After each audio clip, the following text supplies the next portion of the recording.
Dantara. Coba deh ingat-ingat nama ini baik-baik. Kenapa? Karena bisa jadi nama inilah yang bakal nentuin nasib negara kita 2 dekade ke depan. Ini tuh bukan sekedar proyek biasa. Ini adalah pertaruhan super besar 10.000 triliun rupiah yang akan jadi penentu apakah Indonesia bakal melesat jadi negara maju atau malah sebaliknya. Yuk kita kupas tuntas. Oke, kita mulai dari sesuatu yang mungkin akrab banget ya buat kita semua. Pernah nggak sih ngerasa gitu? Gaji kayak cuma numpang lewat doang? Nah, kalau pernah, Anda nggak sendirian kok. Karena lebih dari separuh orang Indonesia juga ngalamin hal yang sama. Sekarang, coba bayangin. Kalau masalah gali lubang tutup lubang ini skalanya bukan lagi perorangan, tapi satu negara dengan 280 juta penduduk, wah, itu udah bukan masalah lagi. Itu bencana. Dalam beberapa menit ke depan kita akan menempuh perjalanan yang seru banget. Kita mulai dari dompet kita masing-masing, terus kita bakal terbang tinggi buat ngintip dompet super raksasa punya Indonesia. Kita juga akan bongkar 3 masalah utama yang mau diberesin, memahami pertaruhan gila di baliknya, dan kita akan lihat 2 ujung jalan yang sangat berbeda, jadi emas atau jadi skandal. Sebelum kita ngomongin angka triliunan yang bikin pusing, kita mundur dulu sebentar ke hal yang paling dasar. Kenapa? Karena prinsip yang mau kita bahas ini berlaku buat isi dompet Anda dan juga buat kas negara kita. Coba deh lihat angka-angka di layar ini. Ini namanya saving rate, alias berapa persen sih dari pendapatan kita yang beneran kita sisihkan. Perbedaannya gila, jauh banget. Kalau kita cuma nabung 10%, kita mungkin baru bisa pensiun enak setelah 51 tahun kerja. Lama banget kan? Tapi lihat, begitu kita bisa nabung 50%, waktunya langsung kepangkas drastis, jadi 17 tahun aja. Ini bukti kalau kuncinya bukan seberapa gede gaji kita, tapi seberapa pinter kita ngaturnya. Jadi gimana dong caranya? Rahasianya sebenarnya simpel, tapi bisa mengubah segalanya. Coba deh bayangin, uang Anda itu punya 3 tujuan atau 3 warna yang beda-beda, dan ini harus langsung dipisahin begitu gajian. Pertama, ada uang hijau. Ini uang buat hari ini, buat happy-happy, buat ngopi, buat jalan-jalan, nonton, dan sebagainya. Penting dong buat nikmatin hidup, ya kan? Tapi ada bahayanya. Kalau semua uang kita warnanya hijau, wah, masa depan kita bisa jadi kelabu. Kedua, uang biru. Nah, ini uang buat beli ketenangan pikiran. Ini adalah jaring pengaman kita. Tanpa uang biru, sekali aja ada masalah tak terduga, keuangan kita bisa langsung ambruk. Uang inilah yang bikin kita bisa tidur nyenyak. Dan yang terakhir, yang paling krusial buat masa depan kita, uang merah. Inilah pasukan kita, uang yang kita kirim berperang untuk menghasilkan lebih banyak uang lagi. Inilah mesin utama buat membangun kekayaan jangka panjang. Oke, sekarang konsep 3 warna uang ini dipegang dulu ya. Nah, mari kita perbesar skalanya. Zoom out, jutaan kali lebih besar.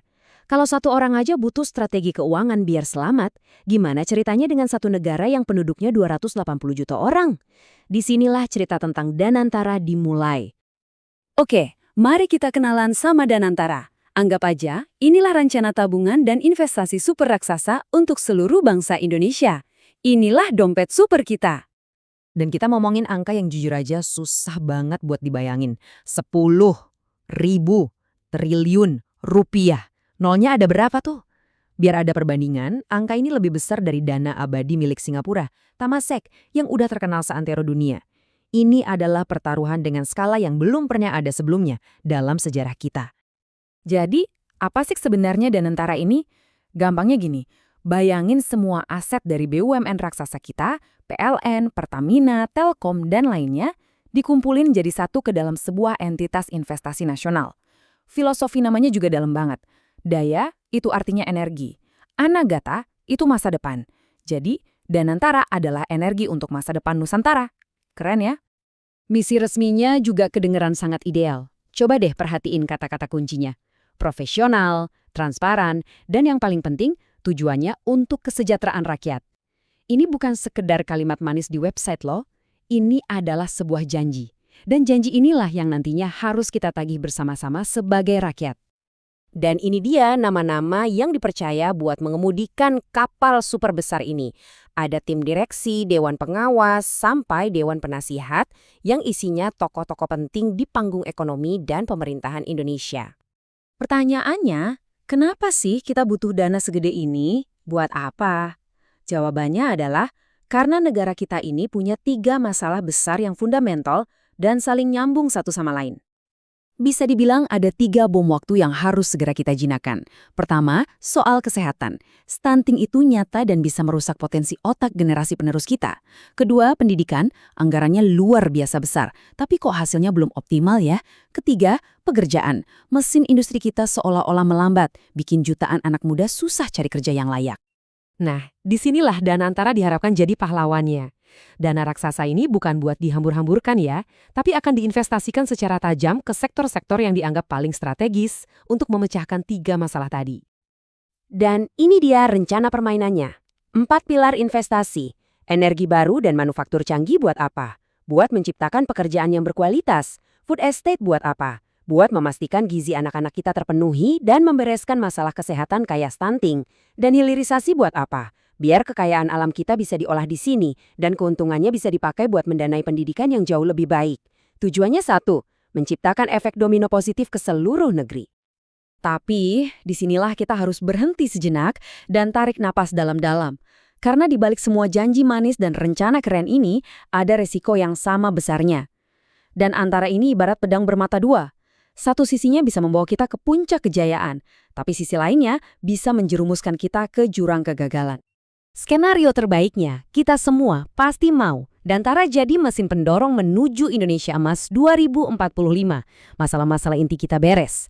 Tapi skenario terburuknya adalah mimpi buruk kita semua, menjadi tragedi 1 MDB 2.0 seperti di Malaysia, di mana uang negara malah dikorupsi, dipakai buat kepentingan pribadi, dan akhirnya kita kehilangan kesempatan emas bonus demografi. Kalau Anda pikir skenario terburuk itu berlebihan, coba lihat ini. Ini beneran terjadi. Dana negara yang harusnya buat bangun sekolah dan rumah sakit malah dipakai buat mendanai film Hollywood The Wolf of Wall Street, sebuah film tentang keserakahan dan penipuan yang ironisnya didanai dari hasil penipuan. Ini bukan cerita film, ini tragedi nyata. Nah, melihat pertaruhan dan resiko yang sebesar ini, kita semua jelas nggak bisa cuma duduk diam jadi penonton. Disinilah peran kita sebagai warga negara jadi sangat krusial. Ini bukan lagi sekedar proyek pemerintah. Ini adalah masa depan kita bersama yang dipertaruhkan. Maka ini adalah permohonan kita bersama kepada mereka yang memegang amanah super besar ini. Tolong, buka semuanya. Kasih kami transparansi radikal. Libatkan pihak independen buat ikut ngawasin. Jauhkan politik dari pengelolaan dana ini. Kami, rakyat Indonesia, nggak mau cari-cari kesalahan. Sebaliknya, kami ingin sekali proyek ini berhasil. Jadi tolong buktikan pada kami semua bahwa kali ini ceritanya akan berbeda. Jadi, pada akhirnya pertanyaannya kembali kepada kita.